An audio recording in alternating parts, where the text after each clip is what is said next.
For a startup to truly take flight, a strategic partnership can be crucial. Thanks to its agreement with feminine hygiene company Oi, Dignity New Zealand has been able to carry out its mission to work with corporates to offer feminine hygiene products in the workplace and in selected schools.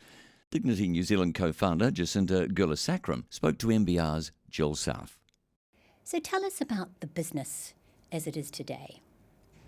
Today, Dignity has 8 corporate partners helping us support over 50 schools around New Zealand to have free access to sanitary items, which has been pretty amazing in 2.5 years to get to that stage. So setting up in late 2016, you needed a partner, someone to supply the feminine hygiene products. What did you look for and how extensive was your search? We started off looking on Alibaba that you could get 1,000 tampons for $200, but that scared us because we had no idea what was in them and we couldn't guarantee women's safety with those products. So we wanted something that was safe and also sustainable. So when we Googled sustainable organic sanitary items, Oi came up, and they were an absolute natural fit for us. When we learnt more about their company and their values, it aligned with ours, so we knew we had to reach out and ask and take a leap if they would be our sanitary item supplier. So who did you choose? So we went with Oi. They returned our emails and phone calls, and we were really nervous. Very nervous in the fact that we'd heard and read a lot about Helen, an incredible New Zealand businesswoman, and we were pretty intimidated to talk to her.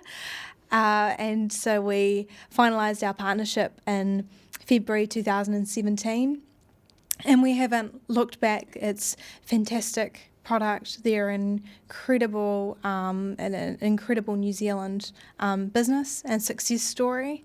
Were you looking for a New Zealand partner or could it have been an international one?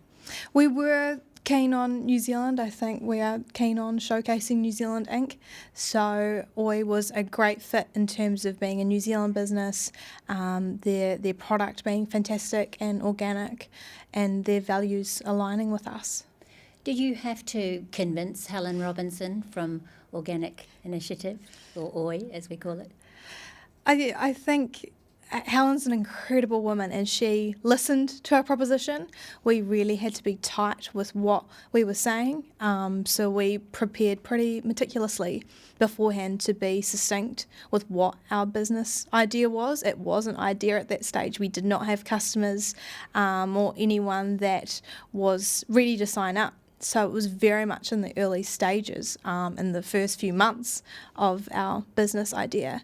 So I think she saw potential in us and in the concept of what Dignity was, but we were pretty nervous at the beginning.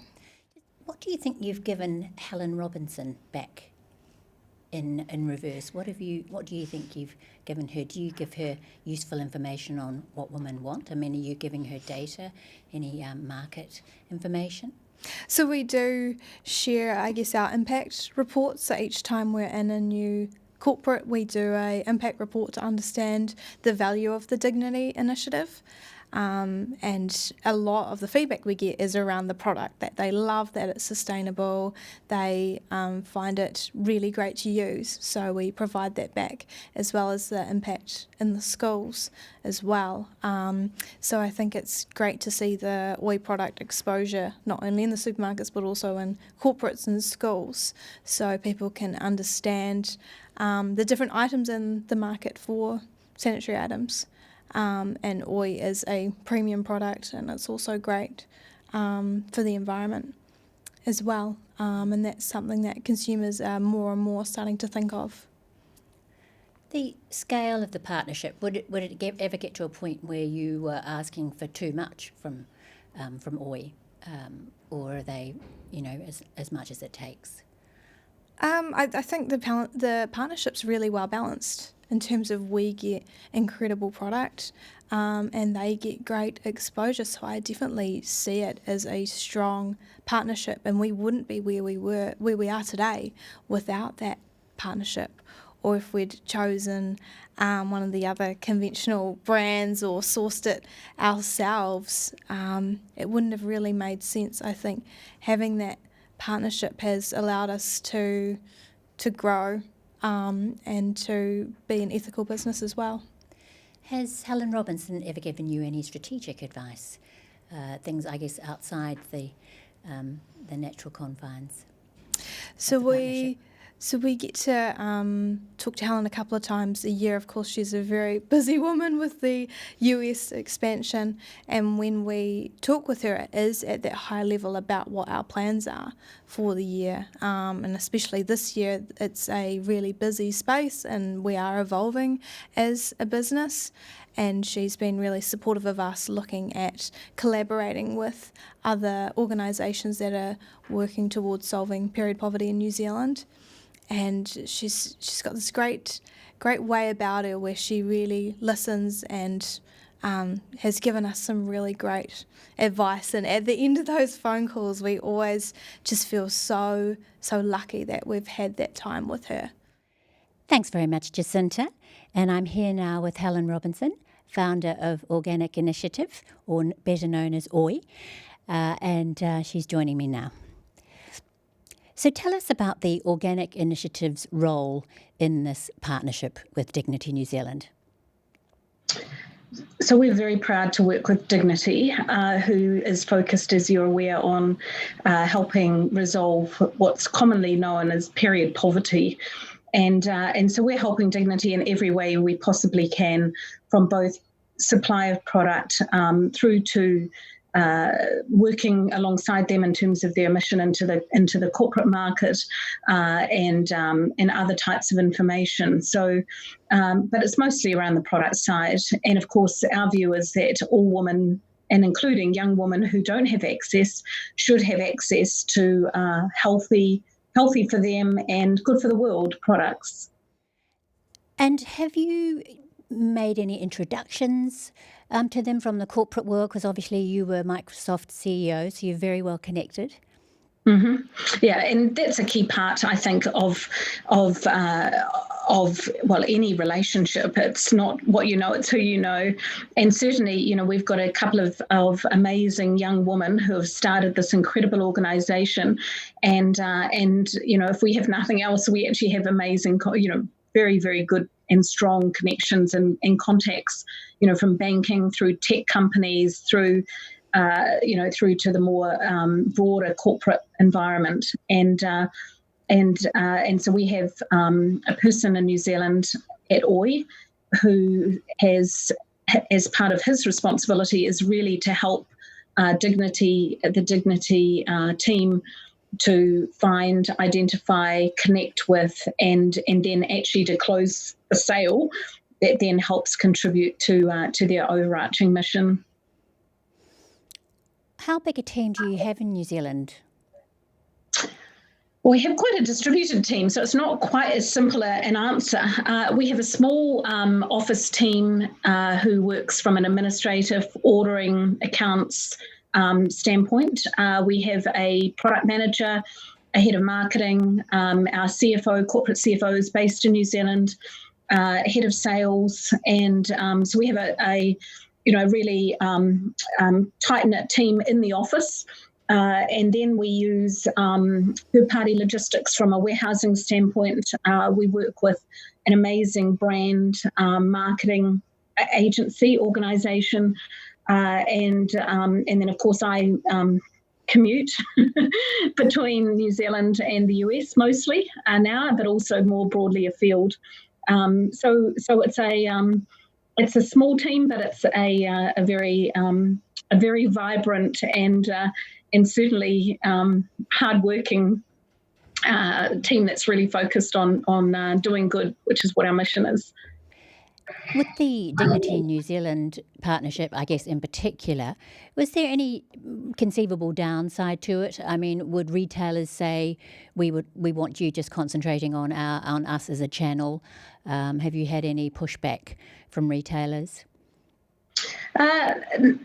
We have had absolutely no pushback from retailers at all. I think that retailers understand this, well, a number of things. One is every retailer has their own social responsibility strategy, and they don't and they want to align with organisations that are doing great work out in the community. And most supermarkets are very community aligned, whether that be in New Zealand or whether that be over in the US or wherever we have a presence. There's absolutely an objective from those organisations or those retailers.